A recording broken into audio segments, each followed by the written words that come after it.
This is a Z89 exclusive interview. Welcome back to A Brief Intermission, which is the show where you can take a brief intermission from your day and get front row delivery of all the backstage theater news right here in Central New York. I'm Bella. And I'm Kate. And we are joined by some amazing guests from Black Box Players. If everyone can introduce yourself and welcome onto the show. Guess I'm first. Hi, I'm Matthew Dodero. I am director and music director for this piece, Tick, Tick, Boom. Fire. I'm Emily, and I play Susan. I am Reed Grainer, and I play John in the show. And I'm Weller Dorff. I'm the artistic director of Black Box Players. Well, thank you guys so much for coming on in. We really appreciate it. And Weller, I think we're going to start with you first. What was the process behind picking the show Tick, Tick, Boom? Well, this was actually really a mutual decision between Matt and I. He saw our production of the musical Assassins in the spring, which we did in this really fun in-concert format. And doing a musical in concert is this industry standard term for when you do the show and stage it a little bit, but mostly it's stripped down so that it's about the words and the music and the script. And usually the actors use their scripts on stage, and it's this really fun kind of in-process version of a musical. And Matt saw our production of Assassins and immediately came to me and said, I want to do something like that. And so we chatted through a bunch of different show options and talked about, what's the right scale for Black Box Players? What do we have the people to do? What kind of piece is going to speak to our SU community really specifically? And this was the show that we ended up settling on. It was a really fun pick. I think it really speaks uniquely to us and who we are. And we also had a great group of actors and artists who were ready to do it. I have a question that kind of relates to all three of you. So I love what you said about relatability and like tying in themes from this piece that are very much still relevant and current today.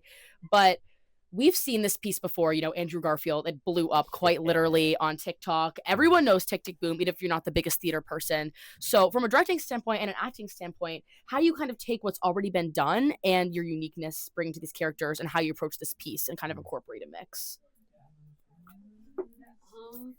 For me, I knew Tick, Tick, Boom existed, and I had heard a couple of the songs, but I had never seen the movie. I read the scripts before my callback to prepare for it. So, and I've kind of made a point to, I think, not watch the movie because I sometimes have a bad habit of getting stuck in imitation. So obviously I'm listening to the soundtrack to get to know it because it's a very quick rehearsal process.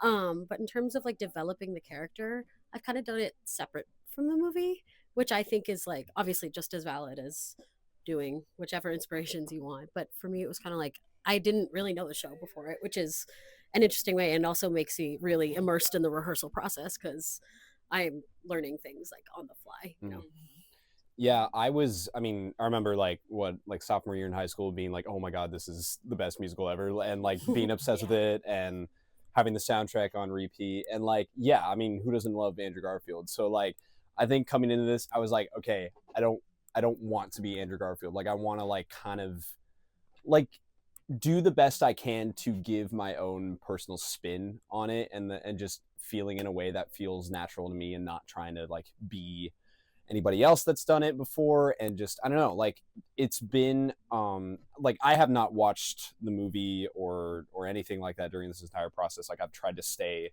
as far away from it like you, Emily, but it's just yeah, I don't know. It's been really fun to kind of figure out, okay, how can I do this in my own way, Yeah.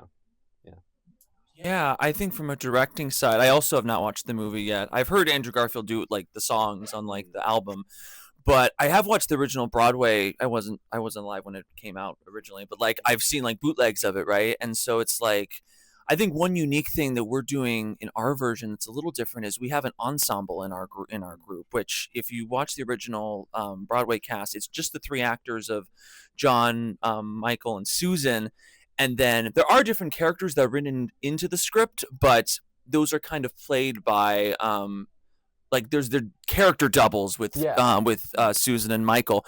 So I brought in an idea of having more of an ensemble, both for the music to really bring out those harmonies that Larson created, but then also to play the associate characters and to kind of be the voices in John's head, because similar to what I said in the other question, it's like I think we all can relate to what John was going through, and I feel like having a group ensemble really helps tell that story. And three, like Sue, like all of them shine as well, and they have their moments. But I think really bringing an ensemble into this piece really helps, like, say that it's not just John's story. It can be a story that affects everyone, that is felt by everyone, and it's John's unique perspective with his journey with music, but that we can all feel this journey of passion versus relationships versus what you love to do, and it's sort of that inner conflict that I think we all go through when we're getting into our 20s and what we want to prioritize in our life. So I think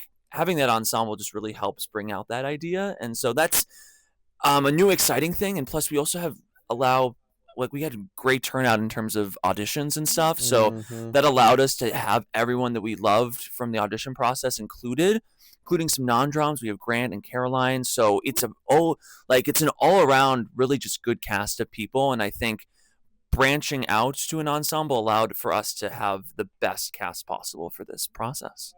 Absolutely. And kind of going back into that you were talking about, of it being so relatable, especially to college kids. For people who consume theater obviously know what Tick, Tick, Boom is, but for college kids in Syracuse that maybe have never heard of it, why do you think that they should go see this show, and how can they find themselves in it, even if they're not related to theater at all? I mean, You go first. I mean, I think even if you can't relate to the specific notion of being like struggling with writing a musical, I think in general it's about being able to accept yourself where you're at and accepting that place so you can grow. Because a lot of what John goes through, I mean, obviously Reed can speak to this better, but like it's all about sort of finding, like, is this what I'm meant to do? So I think just having that dilemma of like, do I keep going with this, or do I do what's easier, is just a thing that I think a lot of us have thought of, even outside of theater, but especially in regards to artists, and something that is not quite as like quote unquote sustainable. So I think it's just relatable in terms of just finding your own journey and following your passion. So yeah, and I also think a super relatable part to me about John's story is his constant fear of growing older, and like the feeling of like time moving too fast, because I know I've been through that, and college is, I think, a time where a lot of people are just like, oh my gosh, there's these new responsibilities that are being thrown on me, and it's like I feel like I am so suddenly becoming, or having to become, an adult, and I don't feel ready, and I just kind of want to, I wish I could take a step back and just relax and enjoy my time, but I feel like I can't. And it's like that fear to me speaks to me on a very personal level. So I think that was something I was immediately drawn to when I was, kind of getting into this story in this show. So yeah, I kind of want to go off what Emily said too. It's like, it's easy to be like, oh, Jonathan Larson, he's a writer, he's a composer, this musical is about him composing, which a lot of it is, but he's incorporated a lot of different scenes and songs that are just about normal life living in New York City. There's a song called Sunday, which is actually a take on Sunday in the Park with George by Stephen Sondheim, but it's basically a parody about John talking about working at a diner in New York City and all of the different characters that he has to, because he's a waiter, all the different people that he encounters as a waiter in a diner in New York City. There's songs about romance. We deal with the AIDS crisis in the show as well. So yes, the writing and passion and art is a huge theme of this, probably the biggest theme of the show. But like Reed said, there's about time passing, about what I want to do with my life. There's romance. There's so many other different aspects that relate to college students as well, besides the music. Hopefully you take away the music as a huge essential part of storytelling and of what Jonathan Larson was. But Jonathan Larson was also just a regular person too, like everyone else, trying to make his way in the world. And I think we all are going through that as college students, just trying to find our way in life. So yeah, that's a little deep, but yes. What Matt said.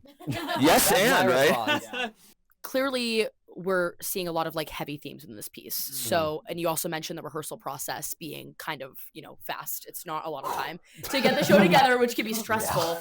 But from, again, kind of from a directing standpoint and a performing standpoint, what has been a highlight of the rehearsal process in the show and maybe a challenge that you've come across? I mean, honestly, it's just, this is the smallest show that I've done here so far. So it's been really, like, obviously it's written as a small cast, but with the ensemble that we've built, it's still a small and intimate room, which I always enjoy because I just feel very comfortable. I know a lot of the people involved, and the ones who I didn't, we've like grown comfortable really fast. So it's just been a really enjoyable rehearsal process in terms of like just the people there and being able to explore and all that. In terms of like struggle, it's quick, and like there's so much trio harmonies because it's written obviously for 3 actors. So usually it's everyone has their own line of harmony, and sometimes I'm fighting for my life, and it's just sometimes just got a table and go, you know what, Matt, I'm gonna practice that. Matt? I heard you in the practice room practicing, and I was like, yes, Emily, snap. I think it was therapy and then something else, and I was going through all of my stuff today, but it's just a matter of just, like I said, I didn't know like most of the music before doing this show. But that's what a good artist does, is practice and repetition and the practice. It's so just great been a on you lot for of that. practicing, and also we're like, it's also just a really busy time. Obviously, it's November leading up to break, so it's just been a little overwhelming at times, but it's like the joy of the process. It obviously makes it all worth it, but I've had to lock in. Let's just say it's been kind of crazy in that way. Yeah, I would say a similar thing. This is just like, it's happening so fast, but there's something very fun and exciting and challenging about that. Like, I think everybody is like finding ways to like improve as performers and as people, and it's like, it's really fun to, like, my favorite memories have been like, for some reason, like the car rides leading up to rehearsal, where we're all carpooling together in Robbie's car, and we're listening to the soundtrack and like practicing our harmonies and just like getting hyped. And usually, I don't know, usually doing it wrong. I mean, yeah, like, but it's that feeling of excitement and just being like, oh my gosh, I get to do this with not only my friends but also really, really talented people, and that makes me very excited. I would say a challenge for me, I completely underestimated the stamina of this show, and I think especially for him, it's a lot. I remember being like, I don't know when I'm gonna be able to like get a drink of water, and like I'm gonna have to either be really crafty about it or like just thug it out. I don't know, but it's like, no, I think it's helping me learn a lot about, okay, what does it take to kind of get into this mindset of like, I need to do this for an hour and a half and not get tired by it, and take care of myself and also give it 100% every time. It's like, that's been a huge learning curve for me. But yeah, it's a good note. I need to give you water breaks. No, it's fine. I'm just like, we had our first run last time, so putting it all together is like a different puzzle than just going scene by scene by scene. So that's good to note. I think for me as a director, like, what they've been saying about like everyone's so talented, but I love seeing like different sides of people that we saw in the audition room, but like really bringing out different, like, I love Robbie's growth as Michael throughout this character, and really just bringing out the 2 sides of Michael, like the comedy of him but also the seriousness of him. And it was something that we thought he could do in the audition, but seeing him do it so well and like blowing our expectations with it is just, it's rewarding as a creative team to be like, okay, we just trust this cast so much, and to see them doing what we like what they're making choices as characters is just something that makes our job easier as creative. But it's also like, just, it's cool to just see friends doing work. Usually this is my first time this is my challenge, my first time directing, but also music directing this show. So that's my challenge. Wearing the different hats like is an interesting process for me, but it is, like I said, it's just so rewarding to see as an actor, other actors making choices and just really delivering the show in a new, fun, exciting way. Like, I hope like that there's been such collaboration in the room, and it's not like we're like basing our versions of our characters off the original Broadway cast or even the movie. I think Emily is playing her version of Susan. Reed is playing his version of his version of John, and same for everyone else. So I'm like, it's just really rewarding to see these skills and the talent these people showcased. Yeah. I think the highlight for me has been the reception so far. Yes. Is there's so much excitement about this show, which has thrilled me and made me so excited. We had an incredible audition turnout. It was the most people we've ever had audition for a BBP show. Holy cow! Really? Wow. Yeah. And then it was topped by The Effect a few days later. Oh my However, God. for a minute there, it held the It's record. okay. And then Mhm. our tickets went on until yesterday, and they don't know this, but we are 3/4 sold. Holy all cow! of our performances. Really? Oh So man. they are limited. That's crazy. Yeah. Wait, we cooked. Okay. Yeah. Yeah. We cooked. Oh, we cooked. Yeah. Well, now I know that I need to hop on that and get my Yeah. tickets. Yes, time's a tick, tick, ticking. Wow, that was My comic really jokes great. have been on point. Holy cow! Oh, I bet. Matt, you're on fire, man. Well, I think the biggest thing that has stuck out to me in this conversation too is how you guys are really bringing your own personal experiences into these roles and not trying to be a replication of previous people who have held these positions. So I want to ask, how do you best find you are able to like tap into yourself in these characters, and what would you say like the preparation process of trying to like really characterize your characters has been for you personally, and what you personally bring that's different to the table than maybe if someone else was doing this role? It's a good question. I don't know. It's interesting because Susan is so different from me, and like just like I don't know, and also like her role in the show is not like I haven't played a role like Susan in a while, so it's like it's just kind of like letting myself be open to like really listening to the script, listening to like how Reed is like, because a lot of my scenes are our scenes are obviously my scenes.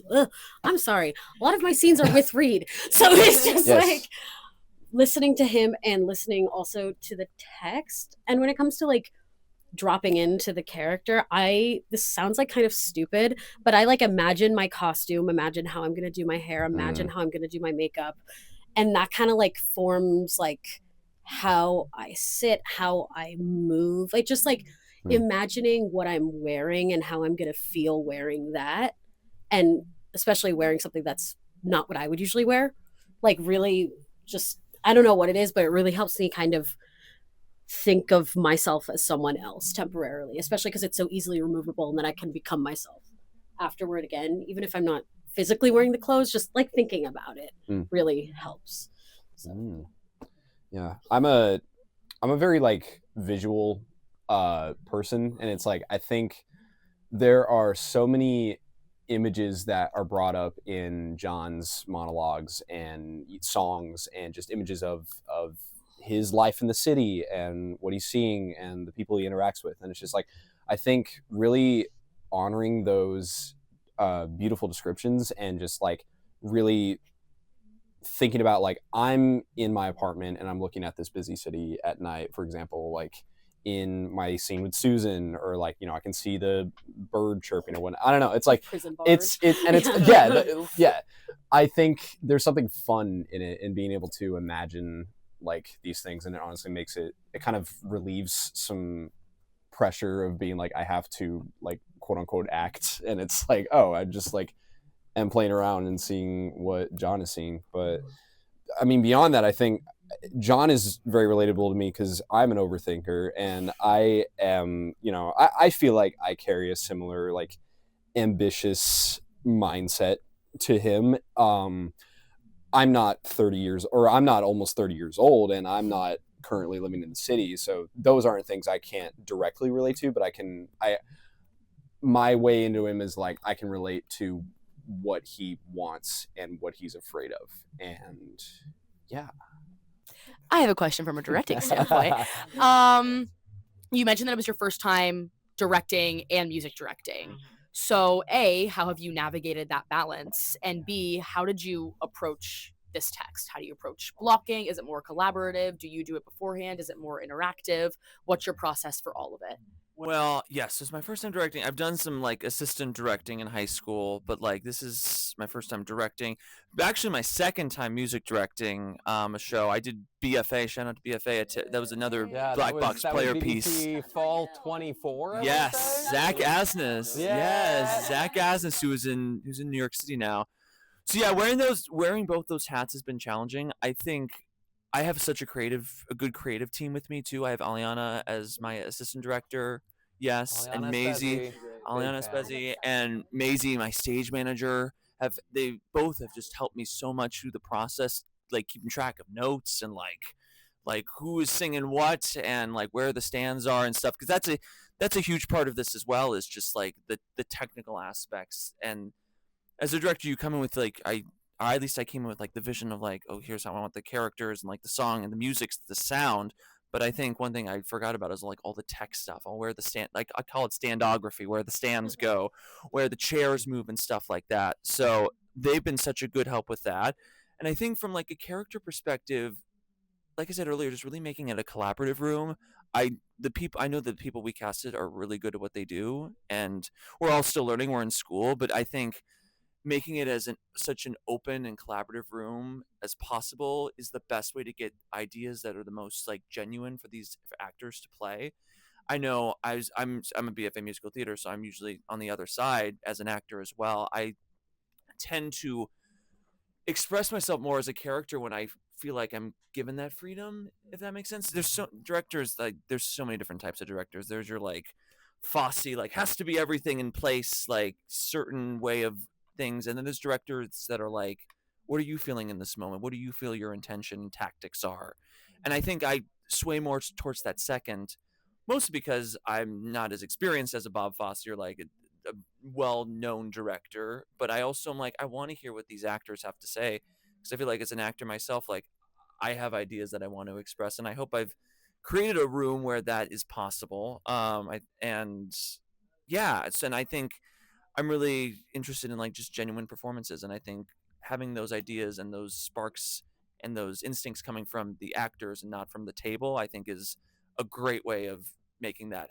Kind of a more fun question, because I asked this to any person that I'm talking to about the show that they're in. I have to know, what is your favorite number for the actors? What is your favorite number to perform, or favorite scene in the show to perform? And then from the director's kind of standpoint, favorite scene to either watch or direct. Just, I always love asking that question. I feel like it gives us a really good insight too onto like when you go to see the show and it's like, oh, I know that's their favorite part, and you can see that and I think sense it. So I'm curious.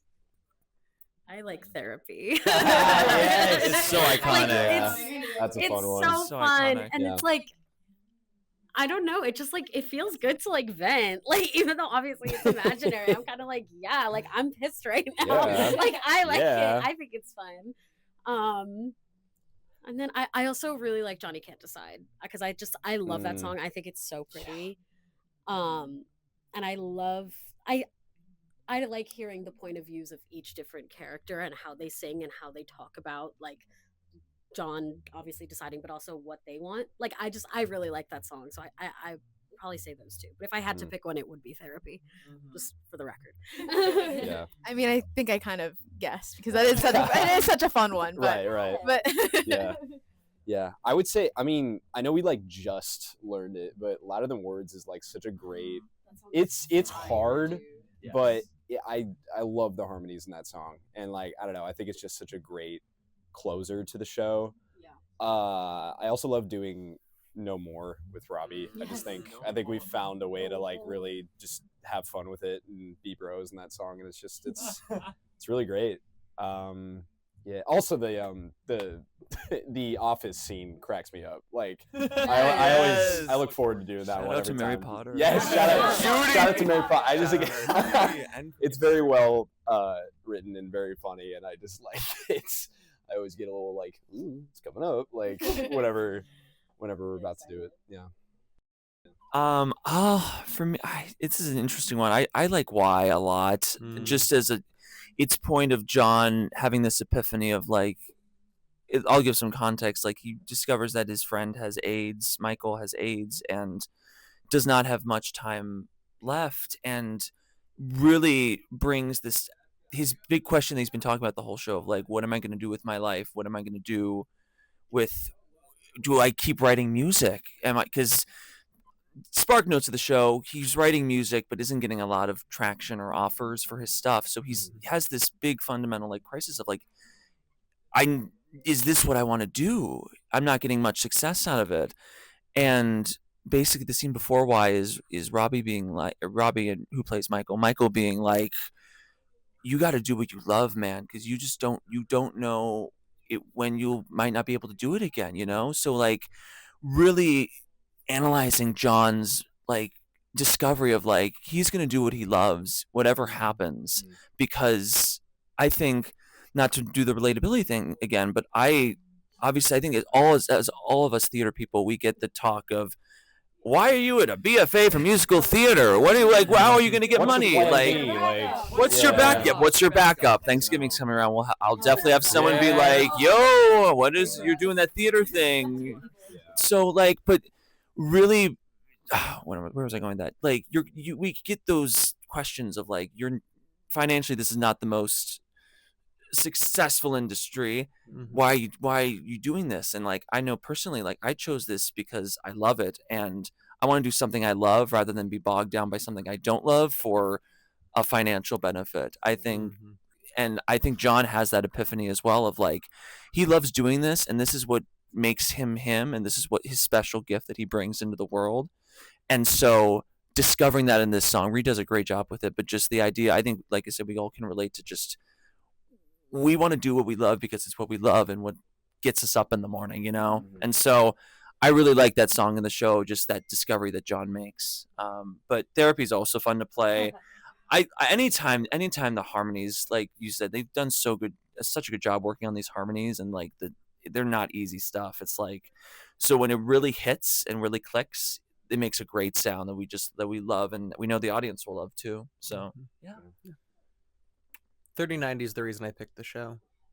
That is a fair true. reason. I think it is one of the best opening numbers ever written for musical theater.